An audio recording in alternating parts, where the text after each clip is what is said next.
बलूचिस्तान में खून की होली खेली गई, 7 लाशें मजीद मिली हैं, तशद्दुदज़दा लाशें हैं, उनको गोलियां भी मारी गई हैं और ये बलूचिस्तान के मुख्तलिफ इलाकों से मिली हैं।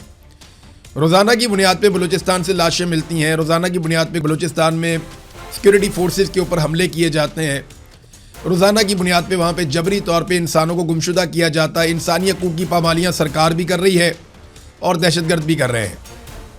तो हम एक आग में झुलस रहे हैं। यही कुछ हमारा खैबर पख्तूनख्वा में भी हो रहा है। वहाँ पुलिस लड़ लड़ के थक गई है, लेकिन दहशतगर्दों को जिन्होंने लाकर बसाया उनसे पूछने वाला कोई नहीं है कि जनाब आप बॉर्डर पे बैठे हैं तो दहशतगर्द पाकिस्तान में कैसे आ गए। इसका जवाब कोई देने को तैयार नहीं है। जनरल बाजवा को बुलाकर पूछा जाए ना कि आप इन बंदों को पाकिस्तान में क्यों लेकर आए, जब सारे आपको समझा रहे थे कि ये काम ना करें तो ये काम आपने क्यों किया। अब तो एमएल वली खान भी बोलना शुरू हो गए, यानी एक एक करके सब बोल रहे हैं। फजलुर रहमान साहब ने आवाज़ उठाई मिलिट्री एस्टेब्लिशमेंट के खिलाफ, फिर जमात इस्लामी ने बताया, उन्होंने गवाही दी कि इमरान खान की जो मुंतखब हुकूमत की उसका तख्ता उल्टा जर्नैलों ने, और जर्नैलों ने जब तख्ता उल्टा तो उस वक्त जर्नैलों के साथ फजलुर रहमान भी मिल गए और बाकी सारे भी मिल गए, और अब जिस जिसको हिस्सा नहीं मिला वो सारे रोला डाल रहे हैं। एमएल वली खान ने डिटेल स्टेटमेंट दी है, लेकिन देखें एएनपी भी बात तो वो ठीक कर रहे हैं। उन्होंने कहा जी आज तनख्वाह की बात बुरी लग रही है, कल तक ये निज़ाम हमारे खिलाफ ये प्रोपेगेंडा कर रहा था कि हमने डॉलर लेकर अपने बच्चे और लोग मरवाए हैं। दिफाई इदारे की जिम्मेदारी है कि वो हर कीमत पर हमारा दिफा करे, हम उनकी कदर करेंगे। शहीद सब मोतबर हैं और ये फैसला अल्लाह ताला ने करना है। दिफाई इदारा अपनी जिम्मेदारियां अदा करने में मुकम्मल तौर पर नाकाम हो चुका है। ये फौज और एजेंसियों को एमएल वली खान का पैगाम है, जिन्हें बलूचिस्तान से सेनेटर बनवाया गया था एजेंसियों की तरफ से। तो अब उन्होंने ये कहा कि दिफाई इदारा अपनी जिम्मेदारियां अदा करने में मुकम्मल तौर पर नाकाम हो चुका है। दहशतगर्दी का मसला पॉलिसी तब्दील करने के बगैर हल नहीं हो सकता, और यही असल बात है। आपको लोगों से बात करनी पड़ेगी। बारंग बलोच को जेल में डाल के आप दहशतगर्दी ख़त्म नहीं कर सकते, क्योंकि वो दहशतगर्द नहीं है, वो नौजवानों को इकट्ठा कर रही थी एक मकसद के लिए। लेकिन आज हमारे बहुत सारे लोग हैं, मुझे फिर याद आ गया इंडिया में जो एहतजाज चल रहा है उसके ऊपर ज़मीन आसमान के कलाबे मिला रहे हैं। इंडियन पुलिस वहां पे स्टूडेंट्स को या नौजवानों को डंडा मारे ना तो पाकिस्तान में जो टाउट्स हैं वो तिलमिला उठते हैं, लेकिन यहां पाकिस्तान में पुलिस और सिक्योरिटी फोर्सेज और रेंजर्स गोलियां भी मारे ना नौजवानों को और उनकी लाशें पड़ी हुई हो तो ये लाशों के ऊपर से गुजरते हुए कहते हैं कि ये ड्रामा कर रहा है। ये फर्क है। हमारे टाउट्स जो है वो इस तरीके से सोचते हैं, ऐसे देखते हैं, यानी ये इंडियन नौजवानों से मोहब्बत करते हैं और पाकिस्तानी नौजवानों से नफरत करते हैं। तहरीक लब्बैक के लोगों को कैसे मारा गया, पाकिस्तान तहरीक इंसाफ के जो लोग आए इस्लामाबाद में उनको कैसे कत्लेआम किया गया, कश्मीरियों को अभी 50 के करीब लाशें कैसे तोहफे में दी गई। इससे पहले जब खामनाई की शहादत हुई उस दिन जो निकले अहले तशी उनके ऊपर जब गोलियां चलाई गई तो वहां पे दर्जनों लोग कैसे शहीद किए गए। ये सारे वाकयात पाकिस्तान में इन्होंने रिपोर्ट ही नहीं होने दिए। पाकिस्तान में लोगों के सर फटते हैं तो खुशी से बताते हैं। वो एक सहाफ़ी है, उसने बरनौल की तस्वीर लगाई कि आज इनको फेंटा लगा, इनको बरनौल दी जाए। यहाँ पे इस किस्म की घटिया हरकतें करते हैं ये टाउट्स, और वहाँ इंडिया में पुलिस ने जो सबसे खतरनाक हथियार इस्तेमाल किया नौजवानों के खिलाफ वो डंडा था।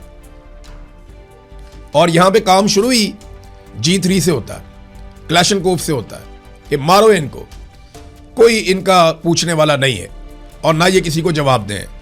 तो ईमान मजारी जो आवाज़ उठाती थी, इंसानियत के लिए बात करती थी, इंसानी हकूक़ के लिए बात करती थी, उसको 17 साल के लिए जेल में डाल दिया। बारंग बलोच को सारी ज़िंदगी के लिए जेल में डाल दिया।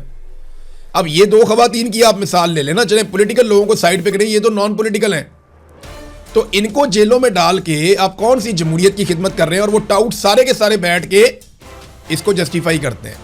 लेकिन इंडिया में किसी लड़की को एक डंडा पड़ जाए तो उसकी तकरीर निकाल के लगाते हैं, जनाब ये देखें, आपको पाकिस्तान में जमहूरियत नहीं चाहिए, पाकिस्तान में इनको चाहिए मार्शल लॉ, पाकिस्तान में इनको चाहिए जुल्म, बर्बरियत और हिस्सा चाहिए कि हर चीज़ में हमारा मफाद निकलना चाहिए। जबकि इंडिया में इनको चाहिए जमहूरियत, और इंडिया की जमहूरियत सबने देखी।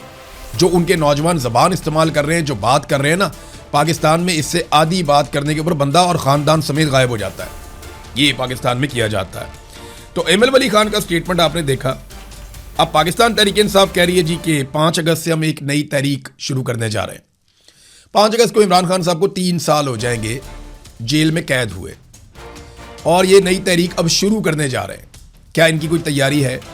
क्या ये अपना सारा कुछ कुर्बान करने के लिए तैयार है?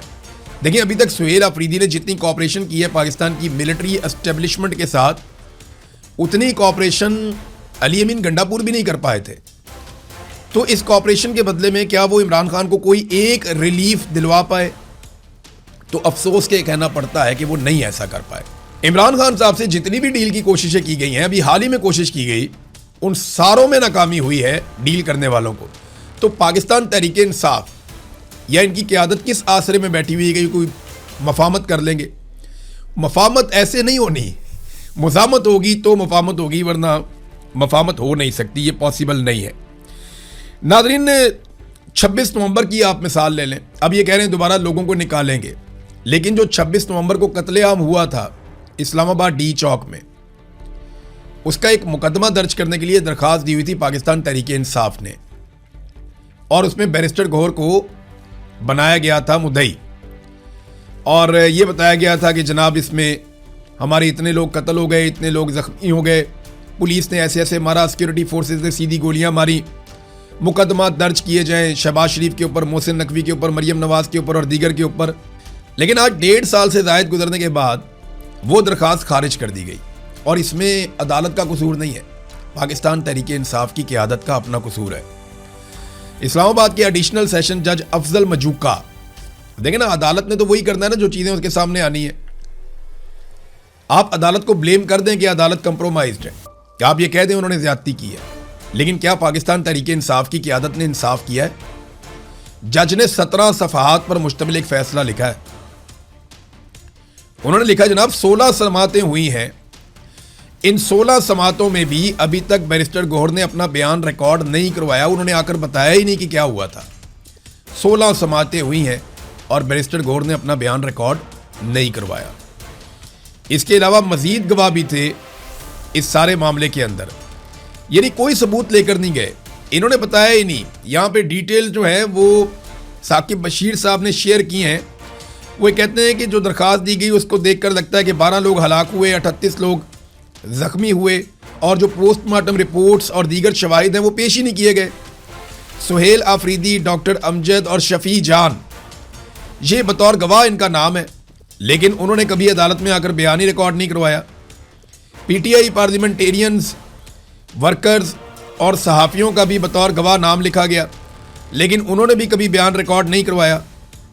उमर अयूब, अली अमीन गंडापुर और बुशरा बीबी के हवाले से लिखा गया कि उनका कंटेनर जला दिया गया, फायरिंग की गई, लेकिन उनका नाम बतौर गवाह दरख्वास्त के अंदर शामिल ही नहीं किया गया। पोस्टमार्टम अगर अस्पताल नहीं दे रहा था तो अपने तौर पर भी मुतासरा फैमिली किसी अस्पताल से पोस्टमार्टम करवा सकती थी या पीटीआई करवा सकती थी, लेकिन वो भी नहीं करवाया गया। पोस्टमार्टम की कुछ फोटोकॉपियां लगाई गई, लेकिन वो भी तारीख के लिहाज से क्लियर नहीं है। शवाहिद की अदम मौजूदगी में ये ज़बानी इल्ज़ामात पे कोई कार्रवाई नहीं की जा सकती।